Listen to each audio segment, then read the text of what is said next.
just a little bit envious at the moment. I'm here underneath the nut at beautiful Stanley on the northwest coast, outside the Ship Inn. And it's one of those places where you think, oh, I've got to change my life. I want to come and live at Stanley, which is exactly what the people who have the Ship Inn did. They're in Hobart with very busy corporate jobs and a business, and they decided to make the change. Let's go and meet them.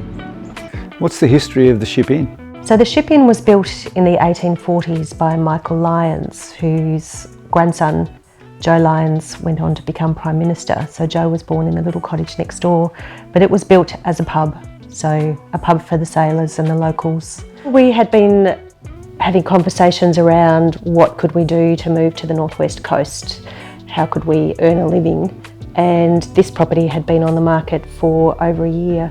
And one morning Alistair said, why don't we have a look at that?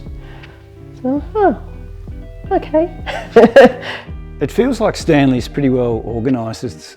Everyone's offering something slightly different in terms of cafes and restaurants and accommodation. What does the Ship Inn bring that no one else brings? I guess we took the approach of we wanted to really highlight the vintage and the history, but do it in a very modern and luxurious way. And we used a fantastic team of stylists who worked with us every step of the way. It was a 2.5-year project to get to where we are now. And they said to us, once you've created this, people will come from all over the country to stay at this place to experience the style that you have created. We sort of looked at each other and thought, really? But we do. We get that feedback. We have guests contacting us and saying, your website looks incredible. We want to stay there because of the way you've styled it.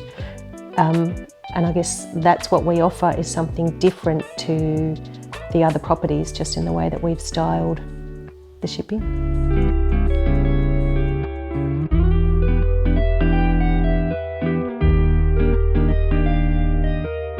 You've created a beautiful project here. Who was the inspiration? Was it you who was thinking you wanted to do something like this? Or was it Kerry? I think anything to do with outside, my brain, I get overexcited really. So when it comes to inside, well, I guess she's got the talent and the knack for inside, and I've got something outside. And so creating, and the stone that we got off the property, all the walls, every stone's off the property. So COVID hit, and I imagine you would have thought at the time, oh, where are we going to go from here? Because no one knew what was going to happen. How was COVID for you? Oh, obviously a shock. Like everybody, it was pretty devastating because we were still renovating, and we had to, but we were open, so we were sort of trying to exist, hoping that we had to shut down, obviously lockdown. We had to hope that we could come out of it okay at the end. The Tasmanians got out, and we were full for a winter.